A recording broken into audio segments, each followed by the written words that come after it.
संभल में हिंदुओं की आबादी के घटने के बाद अब नेपाल की सीमा से लगे बलरामपुर, श्रावस्ती, बहराइच को लेकर भी बड़ा खुलासा हुआ है। नेपाल सीमा से सटे सीमावर्ती क्षेत्रों में डेमोग्राफी बदलाव की साजिश हो रही है। सूत्रों के अनुसार 2024 में बलरामपुर के तत्कालीन डीएम अरविंद सिंह ने सीमावर्ती जिले में संदिग्ध गतिविधियों की रिपोर्ट शासन को भेजी थी। डेमोग्राफी बदलाव के लिए किए गए अवैध धार्मिक अतिक्रमण को लेकर भेजी गई रिपोर्ट के बाद से सीमावर्ती इलाकों में सरकार का बड़ा बुलडोजर अभियान चला था। सबसे बड़ा अभियान श्रावस्ती में चलाया गया, जो अभी भी जारी है। और सूत्रों के अनुसार श्रावस्ती और बहराइच के कुछ क्षेत्रों में बीते 10 साल में एक समुदाय की आबादी 20 से 30% तक बढ़ गई है। एक बड़ी चिंता की ये बात है, डेमोग्राफी जो बदलाव हो रहा है।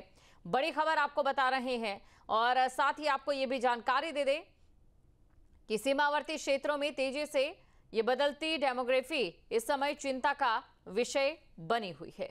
तो ये बड़ी खबर आपको बता रहे हैं, सीमावर्ती क्षेत्रों में यहां पर तेजी से डेमोग्राफी बदल रही है। तो तेजी से डेमोग्राफी बदल रही है। अब ऐसे में सरकार की ओर से कई ठोस कदम उठाए गए हैं, जिनमें अगर हम बात करें तो बुलडोजर कार्रवाई सबसे बड़ी कहना गलत नहीं होगा।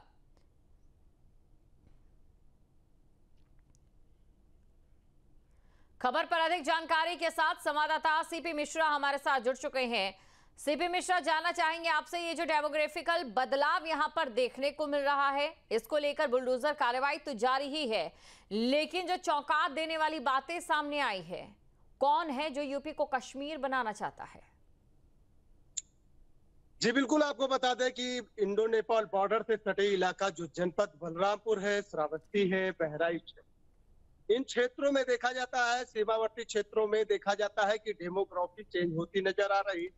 कुछ दिन पहले ही यहाँ के बलरामपुर जनपद के जिला अधिकारी रहे अरविंद कुमार सिंह जी, उन्होंने शासन प्रशासन को एक पत्र भी लिखकर जारी किया था और शासन से गुहार भी लगाई थी कि नेपाल बॉर्डर से सटे इलाकों में ये जो डेमोग्राफी चेंज हो रही है उसके खिलाफ प्रशासन को उन्होंने पत्र लिखा।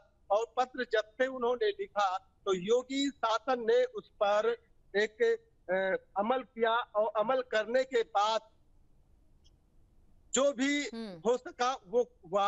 लेकिन यहाँ से कहीं ना कहीं जो मदरसे पाए जा रहे थे, मजारे पाए जा रहे थे और उसके बाद मस्जिदें पाए जा रहे थे, आखिर जो सीमावर्ती क्षेत्रों में अल्पसंख्यक की जो बढ़ती हुई आबादी देखी जा रही थी, आखिर 20 से 30% आबादी बढ़ रही थी, आखिर तो ये कैसे कहाँ से घुसपैठी पहुंचे कि बांग्लादेशी पहुंचे या अन्य कई राज्यों से पहुंचे या किसी दूसरे देश से पहुंचे, आखिर कैसे हो रहा है डेमोग्राफी। जब सुरक्षा एजेंसियों ने इस पे जांच पड़ताल शुरू की तो उसमें प्रशासन का हस्ताक्षर भी जारी हुआ और लगातार सुरक्षा एजेंसियां इस पर नकेल कस रही हैं। और प्रशासन की बात करें, बलरामपुर प्रशासन, जिला प्रशासन बात कर ले या पुलिस अधीक्षक विकास कुमार की बात कर ले, तो सीमावर्ती क्षेत्रों में जो भी इस तरीके से घटनाक्रम को अंजाम देने चाहता था उसको नाकाम कर देते हैं, क्योंकि अब सीमावर्ती क्षेत्रों में जो डेमोग्राफी चेंज हो रही थे उस पे नकेल कस रही है बलरामपुर प्रशासन और जो दिल्ली और उत्तर प्रदेश की प्रशासन उस पे नकेल कसने में कामयाब हो रही है। और श्रावस्ती की बात करें, आज भी जारी है बुलडोजर की कार्रवाई।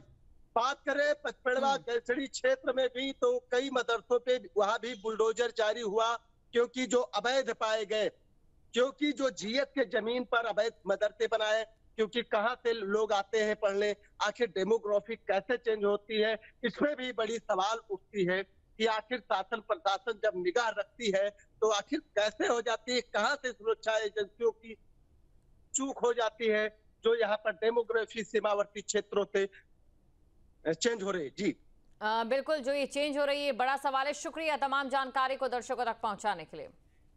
जहाँ भक्ति है हर शब्द में, कथाओं में छुपे हैं दिव्य रहस्य और ज्योतिष देता है जीवन को दिशा। धर्म से जुड़ी हर बातों को जानने के लिए हमारे चैनल स्तुति को सब्सक्राइब करें।